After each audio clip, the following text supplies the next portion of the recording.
ಎಲ್ರಿಗೂ ನಮಸ್ಕಾರ. Welcome back to my YouTube channel and welcome to another vlog. Hassan ಜಿಲ್ಲೆ ಚನ್ನರಾಯಪಟ್ಟಣ ತಾಲೂಕು ಹತ್ರ ಇರುವ 58.8 ಅಡಿ ಎತ್ತರದ ಬಾಹುಬಲಿ ಮೂರ್ತಿ ನೋಡಕ್ಕೆ ಹೋಗಿದ್ವಿ. ಅಂದರೆ ನಾನು ಮತ್ತು ನನ್ನ ಕಾಲೇಜ್ ಬೆಸ್ಟ್ ಫ್ರೆಂಡ್ ಜೊತೆಗೆ ಅವಳ ಪುಟ್ಟ ಮಗ, ಅವನ ಹೆಸರು ಪೂರ್ವಿಕ್ ಅಂತ, 3 ಜನ ಸೇರಿ ಶ್ರವಣಬೆಳಗೊಳಕ್ಕೆ ಹೋಗಿದ್ವಿ. ಹಾಗಾಗಿ ಈ ವಿಡಿಯೋ ಕಂಪ್ಲೀಟಾಗಿ ಎ ಡೇ ವಿತ್ ಹರ್ ಇನ್ ಶ್ರವಣಬೆಳಗೊಳ ಆಗಿರುತ್ತೆ. ನನ್ನ ಫ್ರೆಂಡ್ ಚನ್ನರಾಯಪಟ್ಟಣದಲ್ಲೇ ಇರೋದ್ರಿಂದ ನಾನೇ ಚನ್ನರಾಯಪಟ್ಟಣಕ್ಕೆ ಹೋಗಿ ಬಸ್ ಸ್ಟ್ಯಾಂಡಲ್ಲಿ ವೆಯ್ಟ್ ಮಾಡ್ತಾ ಇದ್ದೆ. ಕೊನೆಗೂ ಇಬ್ಬರು ಬಂದರು. ಟೈಮ್ ಬೆಳಿಗ್ಗೆ 9 ಗಂಟೆ ಆಗಿದ್ದರಿಂದ ಚನ್ನರಾಯಪಟ್ಟಣದಲ್ಲೇ ತಿಂಡಿ ಮುಗಿಸಿ ಅಲ್ಲೇ ಬಸ್ ಸ್ಟ್ಯಾಂಡಲ್ಲೇ ಗಾಡಿ ಪಾರ್ಕ್ ಮಾಡಿ ಚನ್ನರಾಯಪಟ್ಟಣ ಟು ಶ್ರವಣಬೆಳಗೊಳ ಬಸ್ ಹತ್ತಿ ಹೊರಟ್ವಿ.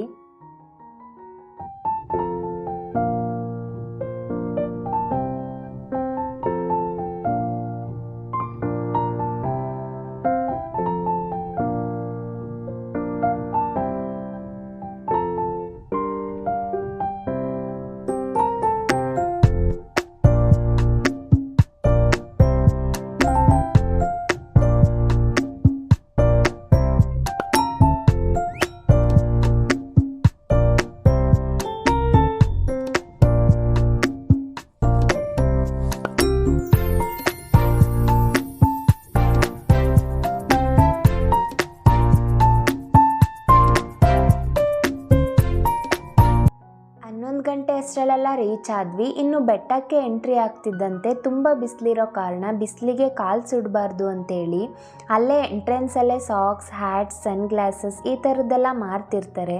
ಬೇಕು ಅನಿಸಿದ್ರೆ ತಗೊಳ್ಬೋದು. ಸ್ಲಿಪ್ಪರ್ಸ್ನ ಕೆಳಗೆ ಬಿಟ್ಟು ಹೋಗಬೇಕು. ಜೊತೆಗೆ ಲಗೇಜ್ ಇದ್ದರೆ ಲಗೇಜ್ ರೂಮ್ನಲ್ಲಿ ಲಾಕರ್ನಲ್ಲಿ ಇಟ್ಟೋಗ್ಬೋದು.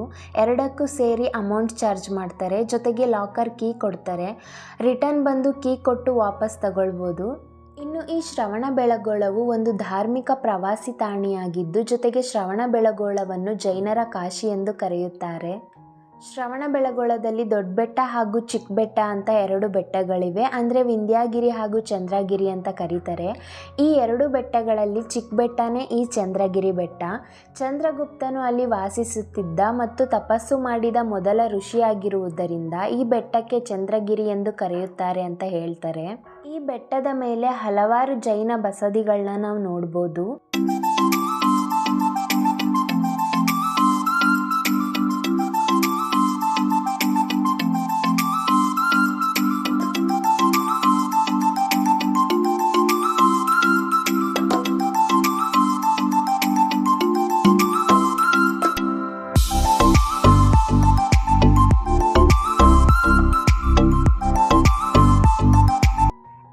ವಿಂಧ್ಯಗಿರಿ ಬೆಟ್ಟದ ಬಗ್ಗೆ ಹೇಳೋದಾದರೆ ವಿಂಧ್ಯಗಿರಿ ಅಥವಾ ಇಂದ್ರಗಿರಿ ಅಂತಲೂ ಕರಿಬೋದು. ಇದೇ ದೊಡ್ಡ ಬೆಟ್ಟ. ಈ ವಿಂಧ್ಯಗಿರಿ ಬೆಟ್ಟದ ಮೇಲಕ್ಕೆ ಹೋಗಲು ಸುಮಾರು 700 ಮೆಟ್ಟಿಲುಗಳನ್ನು ಹತ್ಕೊಂಡು ಹೋಗಬೇಕು. ಯಾಕೆ ಅಷ್ಟೊಂದು ಮೆಟ್ಟಿಲುಗಳನ್ನು ಹತ್ಕೊಂಡು ಹೋಗಬೇಕು ಅಂತ ನೋಡೋದಾದರೆ, ಈ ವಿಂಧ್ಯಗಿರಿ ಬೆಟ್ಟದ ಮೇಲೆ ನಾನು ಆವಾಗಲೇ ಹೇಳ್ದಂಗೆ 58.8 ಅಡಿ ಎತ್ತರ, 17.88 ಮೀಟರ್ ಇರುವ ಬಾಹುಬಲಿ ಮೂರ್ತಿ ಇದೆ. ಅಂದರೆ ಗೊಮ್ಮಟೇಶ್ವರ ಸ್ವಾಮಿಯ ವಿಗ್ರಹವನ್ನು ನಾವು ನೋಡ್ಬೋದು. ಗೊಮ್ಮಟೇಶ್ವರ ಅಂದರೆ ಜೈನ ಧರ್ಮದಲ್ಲಿ ಕೇಳಿಬರುವ ಪ್ರಸಿದ್ಧ ಹೆಸರಾಗಿದ್ದು, ಗೊಮ್ಮಟೇಶ್ವರನು ಆದಿ ತೀರ್ಥಂಕರನಾದ ಋಷಭನಾಥನ ಕಿರಿಯ ಮಗ. ಗೊಮ್ಮಟೇಶ್ವರನನ್ನು ದೋರ್ಬಲಿ, ಬಾಹುಬಲಿ, ಕುಕ್ಕಟೇಶ್ವರ ಎಂಬ ಹೆಸರುಗಳಿಂದನೂ ಕರೆಯುತ್ತಿದ್ರು. ಗ್ಲಾಸ್ ಹಾಕೊಳ್ಳೋ, ಕಣ್ಣಿಗೆ ಹಾಕೊಳ್ಳೋಕೆ ತಾನೇ ತೆಕ್ಕೊಟ್ಟಿರೋದು. ಕಣ್ಣಿಗೆ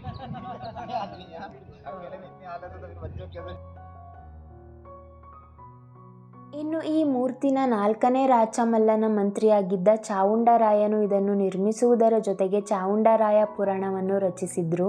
ಈ ಬೃಹದಾಕಾರದ ಮೂರ್ತಿ ಅಥವಾ ವಿಗ್ರಹವನ್ನು ಕ್ರಿಸ್ತಶಕ 981ರಲ್ಲಿ ಕೆತ್ತಿಸಿದನು. ಈ ಮೂರ್ತಿಯ ಒಂದು ಕಡೆ ಅರಿಸ್ಟಾನೇಮಿ, ಮತ್ತೊಂದು ಕಡೆ ತುಳುನಾಡಿನ ವೀರಶಂಭು ಕಲ್ಕುಡ ಎಂಬ ಪ್ರಸಿದ್ಧ ಶಿಲ್ಪಿಗಳು ಕೆತ್ತಿದರು ಎಂದು ಹೇಳಲಾಗುತ್ತದೆ. ಕರ್ನಾಟಕದ ಹಲವಾರು ಪ್ರದೇಶಗಳಲ್ಲಿ ಬಾಹುಬಲಿಯ ಬೃಹತ್ ವಿಗ್ರಹಗಳನ್ನು ನೋಡ್ಬೋದು. ಶ್ರವಣಬೆಳಗೊಳ, ಧರ್ಮಸ್ಥಳ, ವೇಣೂರು, ಕಾರ್ಕಳ, ಮೈಸೂರು ಬಳಿಯ ಗೊಮ್ಮಟಗಿರಿಯಲ್ಲಿ ನೋಡ್ಬೋದು. ಪ್ರತಿಯೊಂದಕ್ಕೂ 12 ವರ್ಷಗಳಿಗೊಮ್ಮೆ ಮಹಾಮಸ್ತಕಾಭಿಷೇಕ ನಡೆಯುತ್ತದೆ.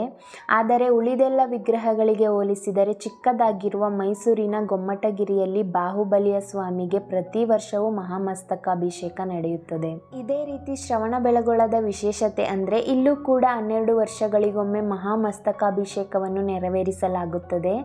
ಕೊನೆಯ ಬಾರಿ 2018 ಫೆಬ್ರವರಿ 8ನೇ ತಾರೀಕಲ್ಲಿ ನಡೆದಿತ್ತು. ಮುಂದೆ 2030ರಲ್ಲಿ ನಡೆಯಲಿದೆ ಅಂತ ಹೇಳ್ತಾರೆ.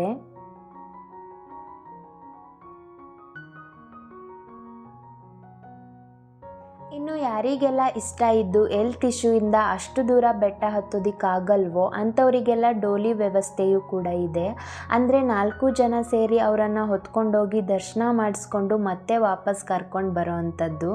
ಮೇ ಬಿ ಅದಕ್ಕೆ ಇಷ್ಟು ಅಮೌಂಟ್ ಅಂತ ಚಾರ್ಜ್ ಮಾಡ್ತಾರೆ ಅನಿಸುತ್ತೆ. ಅದ್ರ ಬಗ್ಗೆ ಪೂರ್ತಿಯಾಗಿ ಗೊತ್ತಿಲ್ಲ. ಅಲ್ಲೇ ವಿಚಾರಿಸಿದ್ರೆ ಅವರು ಪೂರ್ತಿ ಡೀಟೇಲ್ಸ್ ಹೇಳ್ತಾರೆ. ಅಷ್ಟೇ ಅಲ್ಲ, ಶ್ರೀ ಕ್ಷೇತ್ರದ ವತಿಯಿಂದ ನಡೆಸುತ್ತಿರುವ ಶ್ರೀ ಬಾಹುಬಲಿ ಇಂಜಿನಿಯರಿಂಗ್ ಕಾಲೇಜ್ ಸಹ ಇದೆ. ಇಲ್ಲಿ ಸಾಕಷ್ಟು ಹೊರ ರಾಜ್ಯದ ವಿದ್ಯಾರ್ಥಿಗಳು ಈ ಕಾಲೇಜಿನಲ್ಲಿ ಓದ್ತಿದ್ದಾರೆ. ಜೊತೆಗೆ ಪಾಲಿಟೆಕ್ನಿಕ್, ಸೈನ್ಸ್ ಕಾಲೇಜ್, ಪ್ರೌಢ ಹಾಗೂ ಪ್ರಾಥಮಿಕ ಶಾಲೆಯೂ ಕೂಡ ಇದೆ. ಇದ್ರ ಜೊತೆಗೆ ಈ ವಿಂಧ್ಯಗಿರಿ ಮತ್ತು ಚಂದ್ರಗಿರಿ ಈ 2 ಬೆಟ್ಟಗಳಿಂದ ಸುತ್ತುವರೆದಿರುವ ಒಂದು ಸುಂದರವಾದ ಕೊಳ ಇದೆ. ಇದನ್ನು ಶ್ರಾವಣನ ಬಿಳಿಯ ಕೊಳ ಅಂದರೆ ವೈಟ್ ಪಾಂಡ್ ಅಂತ ಕರೀತಾರೆ. ಆ ಕೊಳದಲ್ಲಿರೋ ಆ ನೀರೊಳಗಡೆ ಇರೋ ಆ ಮೀನುಗಳನ್ನ ನೋಡೋದಕ್ಕೆ ತುಂಬಾ ಚೆನ್ನಾಗಿತ್ತು.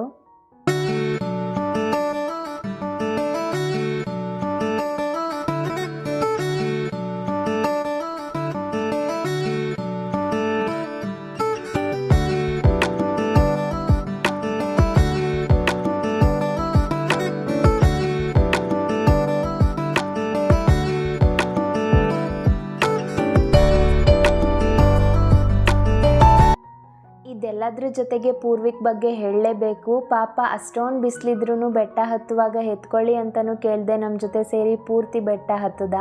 ಜೊತೆಗೆ ರಿಟರ್ನ್ ಕೆಳಗೆ ಬರೋ ಅಷ್ಟರಲ್ಲಿ ಟೈಮ್ 3 ಗಂಟೆ ಆಗಿದ್ರೂ ಕೂಡ ಊಟನೂ ಕೇಳದೆ ಸುಮ್ಮನೆ ಇದ್ದ.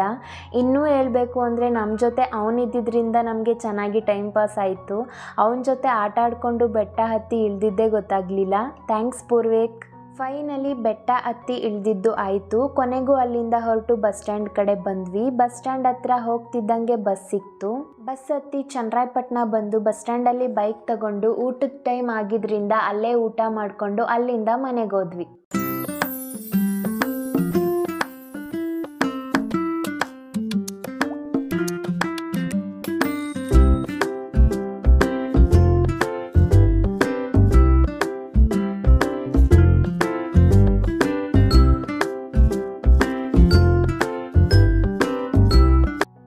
ಸ್ವಲ್ಪ ಹೊತ್ತು ರೆಸ್ಟ್ ಮಾಡಿ ಟೀ ಕುಡಿದು ಸಂಜೆ ಆಗ್ತಿದೆ ಅಂತ ನಾನು ಕೂಡ ನಮ್ಮ ಮನೆ ಕಡೆ ಹೊರಟು ಬಂದೆ. ಇದಾಗಿತ್ತು ಇವತ್ತಿನ ವ್ಲಾಗ್. ಕೊನೆವರೆಗೂ ವಿಡಿಯೋ ನೋಡಿದ ನಿಮ್ಮೆಲ್ಲರಿಗೂ ಧನ್ಯವಾದಗಳು.